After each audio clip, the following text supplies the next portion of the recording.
The Imperial Artillery. First on the list are the Imperial Great Cannons. These immense guns form the backbone of an artillery battery, hurling solid balls of iron into the enemy, ripping through ranks and devastating formations. Armor is no protection against a cannonball, and the effect a well-aimed salvo can have on tightly packed regiments cannot be underestimated.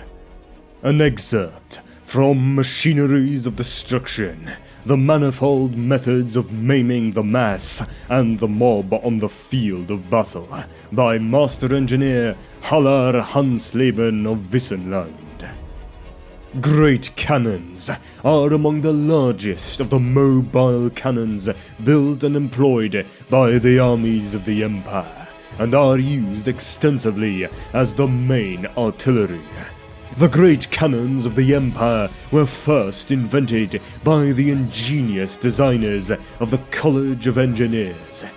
This cannon is one of the most successful weapons ever invented by the Empire, able to sow terror and destruction upon any battlefield. Their thunderous fire has the potential to send large iron balls hammering into tightly packed ranks of enemy infantry, with even the mightiest of creatures unable to survive a direct, clean shot from these iron behemoths. The ultimate power of the Empire Great Cannon was demonstrated at the Siege of Middenheim, when Master Gunner Pomhard von Steyr decapitated a rampaging dragon with a single, well-placed shot. Though the cannon may at times malfunction, or in some cases even explode, should an experienced master engineer take command of the cannon crew, it is certain that their shots have the potential to turn the tides of many battlefields. Alternatively, a cannon crew may choose to fire grape shot. Rather than a single ball, this type of ammunition is a canvas sack full of small musket ball-sized projectiles. Upon impact, the bag tears, scattering the deadly projectiles over a wider area. Because they are so large and heavy, cannons must be moved around by draught ponies. This means that a cannon may not be redeployed during battle. Cannons must be set up before battle in a position where they can inflict maximum damage. Typically, this is on higher ground, for this means increased range and better vision for the crew. The Empire Mortar. In capable hands, mortars are very effective at blasting great holes open in enemy formations. The effect a successful strike can have on an enemy is marked. There is nothing like having to march over the bloody, twisted remains of former comrades to put the wind up a foe. An excerpt from Machineries of Destruction. Empire mortars are one of the artillery pieces created by the Imperial Gunnery School. Compared to the great cannons, mortars are much shorter and about equally heavy, but both can have devastating effects.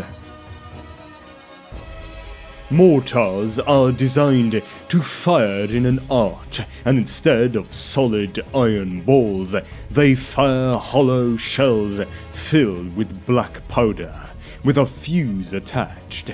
The shell then explodes, many a time, landing in the heart of the enemy formation, blasting red-hot, razor-sharp shrapnel in all directions, skipping through whole ranks of enemy warriors.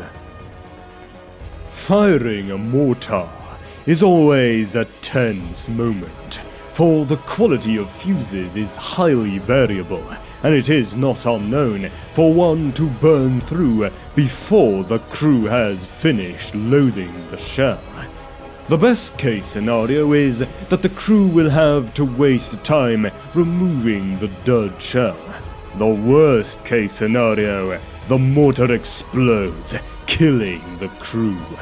As a result, mortar crews tend to be superstitious and carry a large number of good luck charms, hoping they will not meet an unlucky fate.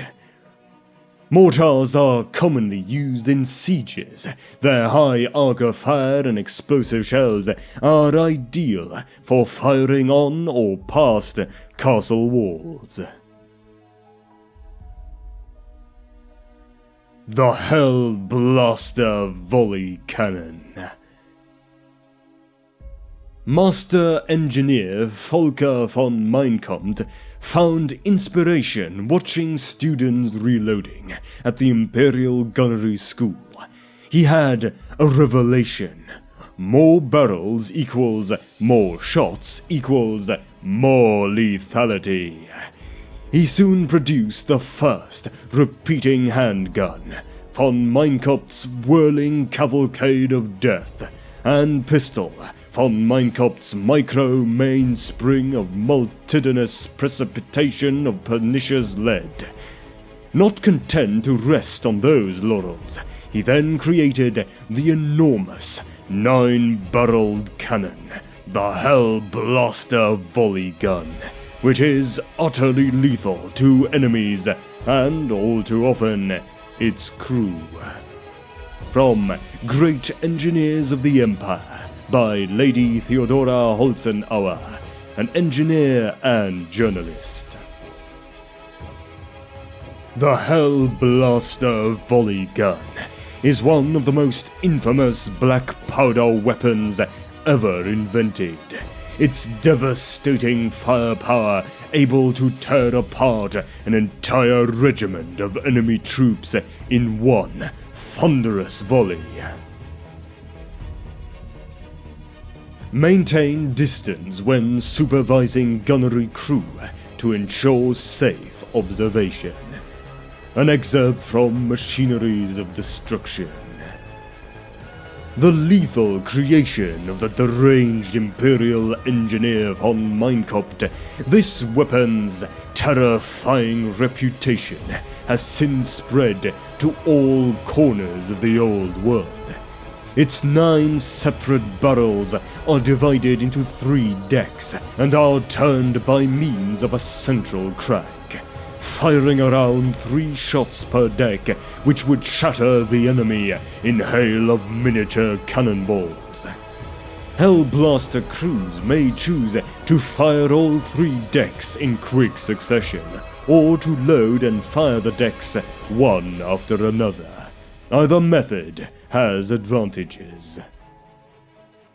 Even heavily armored Chaos Warriors can be torn to shreds by a single volley, though with such devastating power comes a greater risk to the artillery crew.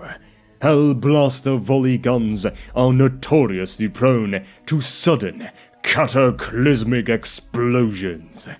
As a result, those crewmen who operate a machine that is so prone to catastrophically blowing them up tend to be paired up with the priests of Mortar. The Helblaster volley gun was invented by master engineer Volker von Meinkampf, who also invented the repeater handgun and repeater pistol. And some bonus trivia.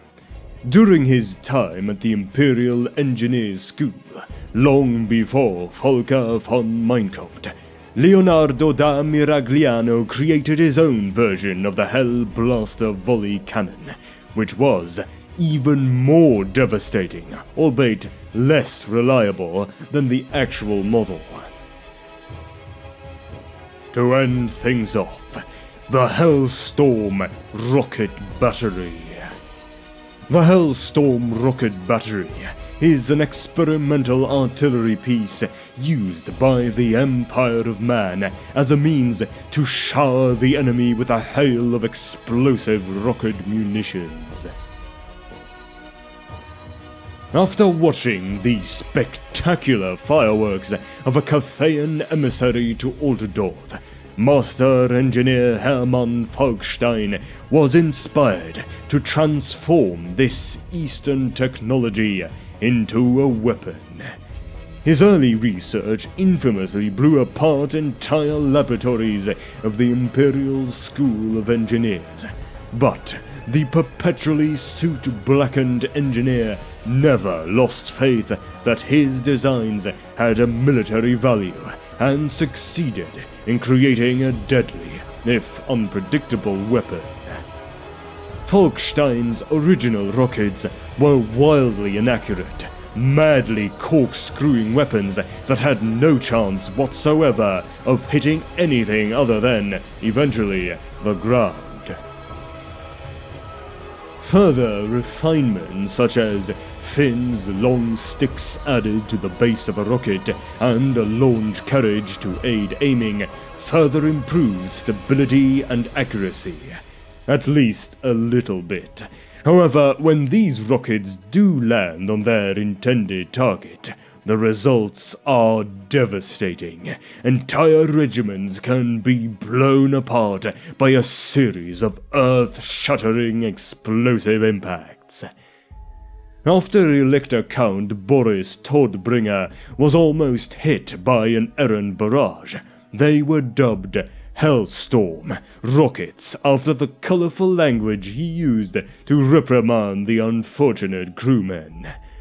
One of the most famous Helstorm rocket batteries is the Sunmaker, which was designed shortly before his death by the scatterbrained Talabheim alchemist Jürgen Bügelstrauss.